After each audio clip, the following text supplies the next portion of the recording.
Good morning. Today we're going to be talking about Lawrence Kohlberg's theory of moral development. We'll start with an introduction. Lawrence Kohlberg began his study on moral development of adolescents in the 1950s. His theory continued to influence research well into the 21st century. Kohlberg's research was influenced by Piaget and Rawls, which allowed him to connect moral and cognitive development. He hypothesized that being able to see things from another's perspective mediates between cognitive and moral development. Lawrence Kohlberg focused on the how of moral judgment of an individual opposed to the content of the decision making. Kohlberg saw the judgments that were made broken into three qualities: an emphasis on value rather than fact, an effect on a person or persons, and a requirement that action be taken. Kohlberg's theory built on Piaget's research from the 30s to the 70s.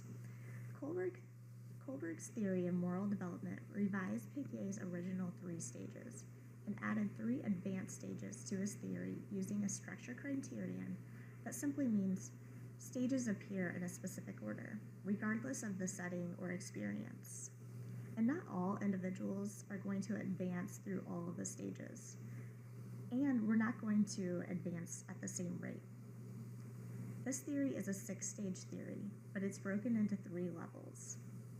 Kohlberg's theory also embodies the hierarchy criterion that each stage is more advanced than the last, and individuals in a particular stage cannot function at higher stages, but are able to incorporate previous stages into their development. According to Walker in 1983 and 1988, moral development is produced when an individual is exposed to conflict in both opinions and reasoning. Now we're going to get into the specific levels and stages, and this is according to our text. Level 1 is pre-conventional. The pre-conventional level is one that describes individuals as not yet coming to the place of understanding social rules and expectations. The individual is inward focused, they're individualistic, and they show signs of instrumental morality, which refers to the following rules only if self-benefit exists. They have very little consideration for others. Under level 1, we'll have stage 1 and stage 2. So stage 1 is heteronormous morality. In the first stage, the individual expresses obedience for fear of authority or fear of consequences, not because they have a sense of right or wrong and a desire to do what is right. Stage 2 is the individualistic and instrumental morality stage. During this stage, individuals begin to see others' perspectives, but they follow rules that are in their best interest. They define right by what is fair and equitable. These individuals look for ways to obtain the most benefit for themselves in any given situation, especially where others' perspectives may conflict with their own. And that brings us to level 2, conventional, or member of society level. Individuals in this level identify with the heteronormous morality, which refers to the individual's obedience out of fear. Within the conventional level, morality is defined by acceptance from society as a whole. Stage 3 is the interpersonally normative morality. Moral judgment in stage 3 of this interpersonal normative morality reveals individuals' growth to now define right as meeting expectations of someone else that they're close to, such as a friend or a mom or dad. During stage 3, individuals are concerned by what is considered morally acceptable, but only within their social circle. What's considered morally right by others is not taken into account during this stage. Stage 4 is social system morality. Social system morality in stage 4 is defined by individuals viewing right as what is best for society, what is equal, what is fair. Individuals abide by the laws set forth by society and carry out the agreed upon duties. And that brings us to level 3, post-conventional or principled level. The final level is defined as prior to society perspective. During level 3, individuals separate themselves from society and base their decisions on their own principles rather than the guidelines and expectations of others. Stage 5, human rights and social welfare morality. Within Stage 5, laws are evaluated on how they promote the basic human rights. And Stage 6 is morality of universal, reversible, and prospective general ethical principles. The final stage of Kohlberg's theory speaks to equal consideration of all perspectives. The individual views moral dilemmas with all points of view in mind. In this stage, individuals move from fear of laws to how does law affect me? How does it affect my social circle? How does it affect society as a whole? How does this impact others that I'm not even connected to? Some of the practical applications of this theory. Ethical leadership became a topic of study in the 21st century due in great part to the scandals that were coming out of the media at that time. So we'll go ahead and talk about some of them. Some may be more familiar to you than others. The first one we're going to talk about is Martha Stewart. Martha Stewart is a household name due to her endeavors as a business magnate, author, magazine publisher. She's also very successful in her business ventures and has numerous best-selling books. However, in 2002, she became entangled in insider trading, and she was indicted on 9 counts of securities fraud and obstruction of justice. Enron, you may remember, was the IT company at the turn of the century.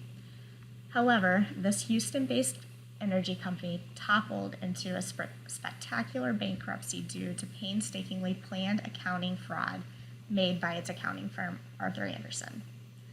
Once considered a blue chip stock, Enron shares dropped from $90 to 50 cents. This also had a great impact on Arthur Andersen. They were based out of Chicago, and they had to relinquish all of their CPA license due to this scandal. This was a blow considering that it was one of the world's top 5 accounting firms prior to the scandal, which resulted in the loss of 85,000 jobs. The next one we're going to talk about is WorldCom. In 2002, they filed bankruptcy, but after an internal audit report, it showed that the company had been using fraudulent accounting methods to hide its declining financial condition. The company's assets were actually inflated by an estimated $11 billion in fraudulent accounts. We're also going to talk about Barclays. They owned up to an allegation that manipulated a London interbank offered rate, which was tied to trillions of dollars worth of financial contracts.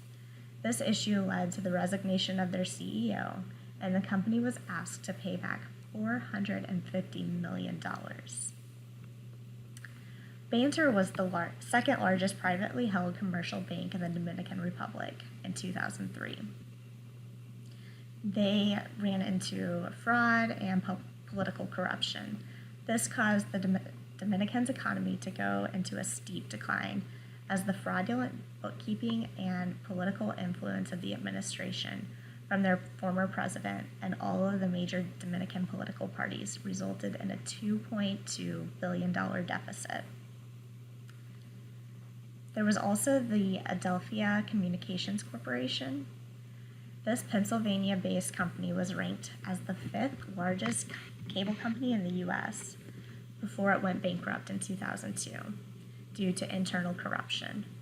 The company incurred a $2.3 billion debt as the founders were charged with securities violations. The two of them, John and Timothy Reyes, were sentenced to 15 to 20 years in prison, while the other officers were also indicted. One that I'm sure is familiar to us all is the Bernie Madoff scandal. It involved at least $65 billion in clients' accounts. He conned some of the smartest people in the world. These people entrusted him with their charitable funds, but instead they were used for his luxurious lifestyle and personal gain. There was also the Hewlett-Packard spying scandal. The spying scandal was in connection with an information leak with Patricia Dunn. She had a team of security experts. They investigated some of the board members and several of the journalists to obtain their phone records. However, as these things do, it backfired and Dunn had to resign from her position. You may also remember Volkswagen's public criminal case with Schuster, but they didn't get by with just that. There was also a headline about their personal manager who brought in prostitutes for the firm's labor representatives under the guise that it was in the interest of the company. As you can see, there's a plethora of moral development issues from some of the leading companies in our world. You can see Kohlberg's theory and his different levels and his stages within all of these scandals that we see in the news today. Some of the advantages of Kohlberg's theory is it's a basis for everyone to become aware of the moral changes that they're going through. And as you understand the stages better, you may begin to understand why you made certain moral decisions in the past.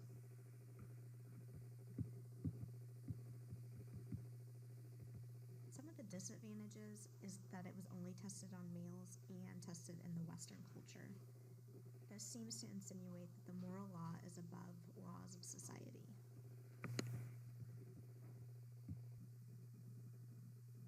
I personally chose Kohlberg's theory to study because it intrigues me to see the different leaders that we have in our corporations today and how they manage their employees and the money and the funding that they have.